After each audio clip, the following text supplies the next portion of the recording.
Trump की जीत सनातन की जीत है। हिंदुओं पर अत्याचार हो रहा था तो पूरी दुनिया में एक आदमी ने आवाज उठाई, वो डोनाल्ड ट्रंप है। सारे सनातन प्रेमियों का दिल जीत लिया ट्रंप ने। इसका भी श्रेय नरेंद्र मोदी को जाता है। शुरुआत हो रही है, क्या इश्यूज मेन होंगे यहाँ पे देश भर से संत पहुंचने वाले हैं? देखिए, ये एक महोत्सव की शुरुआत नहीं है, ये एक मंदिर का निर्माण नहीं है, ये सनातन का उदय हो रहा है और इसका श्रेय करोड़ों संतों के साथ साथ भारत के यशस्वी प्रधानमंत्री नरेंद्र मोदी को जाता है। 500 साल का संघर्ष खत्म करके श्री राम जन्मभूमि के मंदिर को पूरा किया। जहां भगवान आया अयोध्या में, वहां मंदिर बना। उसका शिलान्यास और उद्घाटन नरेंद्र मोदी जी के हाथों से हुआ और जहां भगवान आएगा श्री कल्कि के रूप में, उसका भी शिलान्यास प्रधानमंत्री नरेंद्र मोदी ने अपने हाथों से किया। तो ये 18 साल का जो हमारा संघर्ष और संकल्प था, इसको शक्ति देने का काम अगर किसी ने किया है तो वो नरेंद्र मोदी जी ने किया है। तो जहां भगवान आया और जहां भगवान आएगा, दोनों यानी कि इस सनातन के काल चक्र में अतीत और भविष्य, कल की अवतार भविष्य का अवतार है, तो अतीत के अवतार राम, भविष्य के अवतार कल की, दोनों के धाम का जो काम किया है, काज किया है, नरेंद्र मोदी जी ने किया है। इसी तरह वो सनातन के बीच के सेतु बन गए। तो ये सनातन के लिए बड़े गौरव का क्षण है।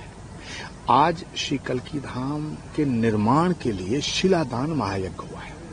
शिलादान महायज्ञ देश के कोने कोने से संत महात्मा पधारे हैं, देश के कोने कोने से लोग आएंगे, वो शिलादान करेंगे, तब भगवान के होने वाले अवतार का भव्य और दिव्य धाम बन करके लगभग 4 वर्षों में पूर्ण होगा।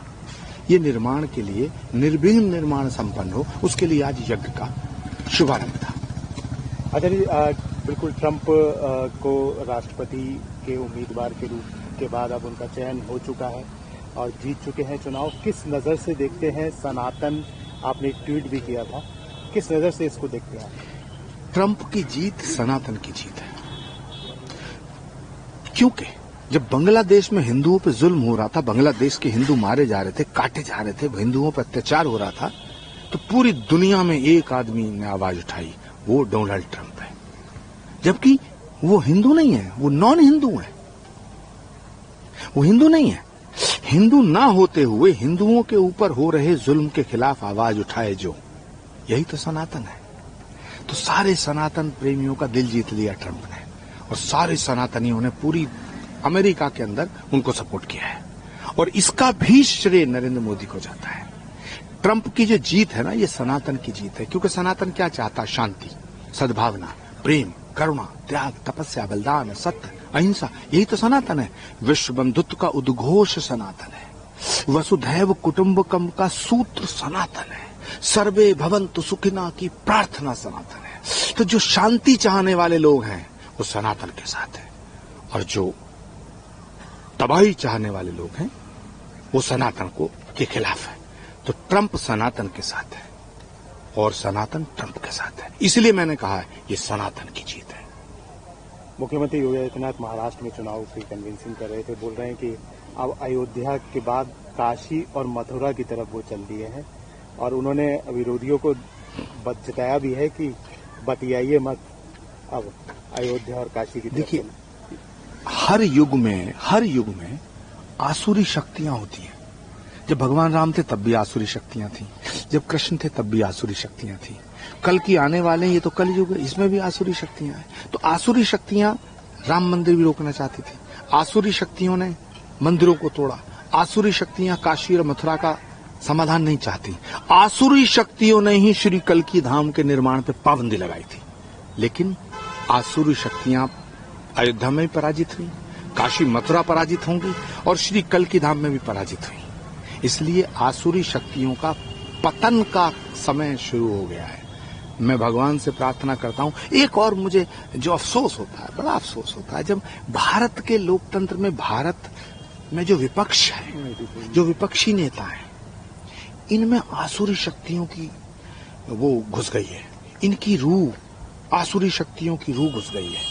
किसी में जिन्ना की रूह घुस गई है, किसी में कंस की रूह घुस गई है, किसी में रावण की रूह घुस गई है, और किसी में हिरण्याकश्यप की रूह घुस गई है। ये आसुरी, मैं भगवान से प्रार्थना करता हूं कि हे परमात्मा, ये सारी आसुरी शक्तियां जो इनमें घुस गई हैं विपक्ष में, बिना मतलब संसद का विरोध, बिना मतलब मोदी का विरोध, बिना मतलब कल की धाम का विरोध, राम का विरोध, सनातन का विरोध, तो ये सारी आसुरी शक्तियां जो हैं इनकी बुद्धि ठीक हो जाए, मैं प्रार्थना करता हूं भगवान से प्रार्थना करता हूं।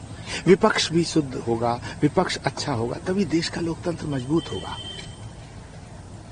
राहुल गांधी भी बात कर रहे हैं, कह रहे हैं किसानों की बात कर रहे हैं, महाराष्ट्र में महिलाओं के अधिकारों की बात कर रहे हैं, कह रहे हैं कि महिलाओं को अधिकार दिलाए। देखो, राहुल गांधी इस देश की राजनीति में अब अप्रासंगिक हो गए, इर्रेलीवेंट।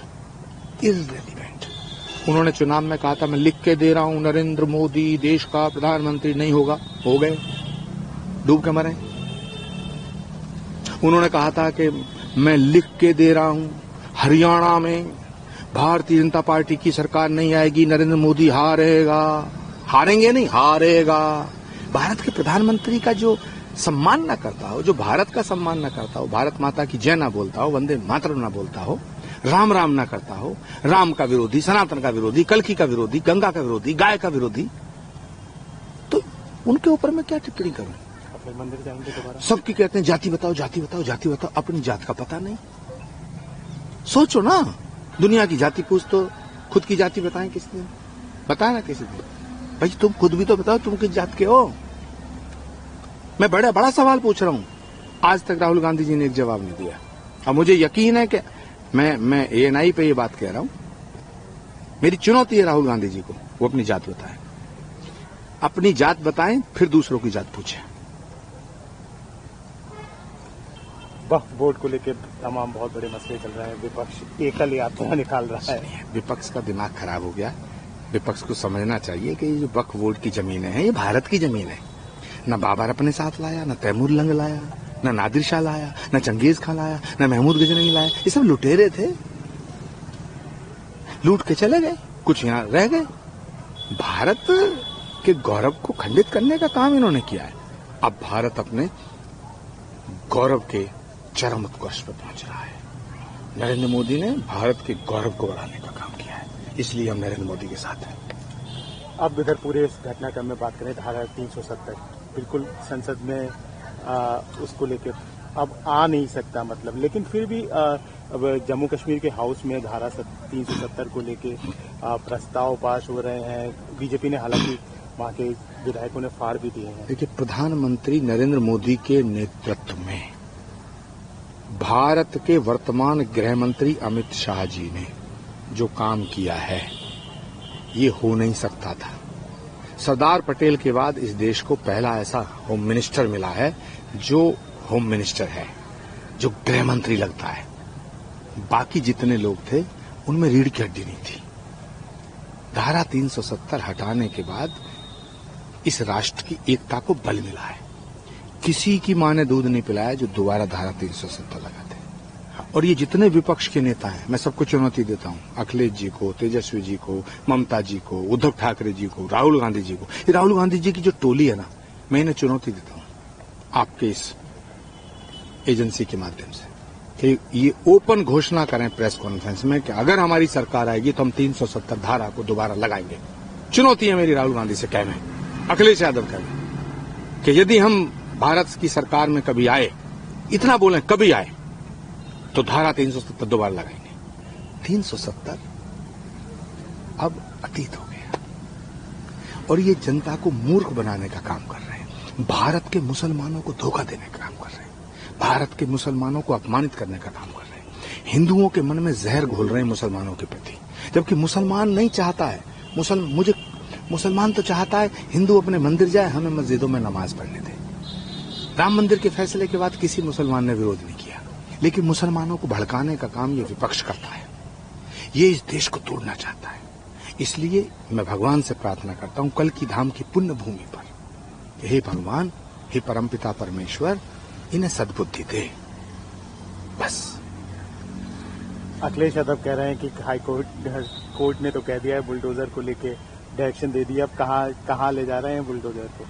सरकार की कटाक्ष कर रहे उत्तर प्रदेश में। अखिलेश यादव जी ने थोड़ी सी उम्र में बड़ा नाम कमाया, पर अखिलेश यादव जी ने कुछ ऐसे पाप कर लिए हैं जिनका प्रायश्चित बड़ा मुश्किल है।